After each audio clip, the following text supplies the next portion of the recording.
శ్రీమాత్రే నమః. వరలక్ష్మి వ్రత కథ. శౌనకాది మహామనులకు సూత పౌరాణికులు మునివర్యులారా, స్త్రీలకు సౌభాగ్యప్రదము కలుగజేసే వ్రతరాజమును కైలాసంలో శివుడు పార్వతీమాతకు చెప్పిన దానిని మీకు చెప్పదను వినుడు అని ప్రారంభించాడు. స్త్రీలకు సౌభాగ్య సంపద కలగజేసే వరలక్ష్మి వ్రతం కలదు. ఈ వ్రతం శ్రావణ శుక్లపక్ష పూర్ణిమకు ముందుగా వచ్చే శుక్రవారం రోజు చేయాలి అని శివుడు పార్వతి చెప్పాడు. ఓ పార్వతి, వరలక్ష్మి వ్రత విధి విధానం చెప్తున్నాను వినుము. మగధ దేశంలో కుండినంబను పట్టణం నందు చారుమతను బ్రాహ్మణ స్త్రీ కలదు. ఆమె భర్తనే దైవముగా భావించి ప్రతిరోజు ప్రాతకాలమునే మేల్కొని స్నానాదులు ముగించుకొని తన పతిని పుష్పములతో పూజించి అనంతరము అత్తమామలను సేవిస్తూ ఇరుగు పొరుగు వారితో సఖ్యతగా జీవనం సాగిస్తోంది. చారుమతికి ఓ రోజున స్వప్నములు వరలక్ష్మీదేవి కనిపించి, నేను వరలక్ష్మీదేవిని, నీ భక్తిభావం వల్ల ప్రసన్నమే ప్రత్యక్షమైనాను.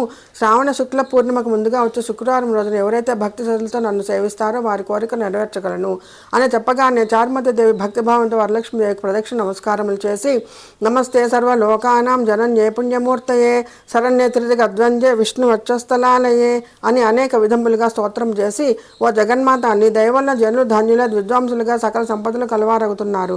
నేను జన్మాంతరంలో చేసిన పుణ్యఫల ప్రాప్తిచే మీ పాదదర్శన భాగ్యం కలిగినది. నా జన్మ ధన్యమైందని స్వప్నంలోనే చారుమతి దేవికి నమస్కరించింది. చారుమతి ఉపచారములకు వరలక్ష్మీదేవి సంతృప్తి చెంది అనేక వరంబులు ఇచ్చి అంతర్ధానమైంది. చారుమతి దేవి నిద్ర నుండి లేవగానే ఇంటి చుట్టూ చూసి వరలక్ష్మి ప్రత్యక్ష సంఘటన స్వప్నముగా గ్రహించి అత్తమామలతోనూ ఇరుగు పొరుగు వారితోనూ చెప్పింది. శ్రావణ మాసం రాగానే వరలక్ష్మి వ్రతము అవశ్యముగా చేయమని చెప్పింది. చారుమతి దేవి స్వప్నవిత్రాంతం విన్న స్త్రీలు శ్రావణ మాసము ఎప్పుడు వస్తుందా అని ఎదురు చూశారు. వీరి భాగ్యోదయం వలన శ్రావణ పూర్ణిమ ముందుగా వచ్చే శుక్రవారం వచ్చింది.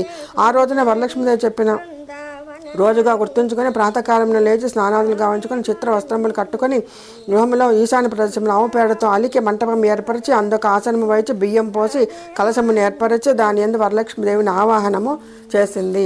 సాయంకాలం చారుమతి దేవి తోటి స్త్రీలతో భక్తి శ్రద్ధలతో పద్మాసనే పద్మకరే సర్వలోకైక పూజితే నారాయణ ప్రియ దేవి సుప్రీత భవసర్వద అని ధ్యాన ఆవాహన షోడశోపచార పూజలు చేసి 9 సూత్రములు గల తోరములు కట్టుకుని నానావిధ భక్ష్య భోజ్యములు వరలక్ష్మీదేవికి నివేదనలు చేసి ప్రదక్షిణం చేశారు.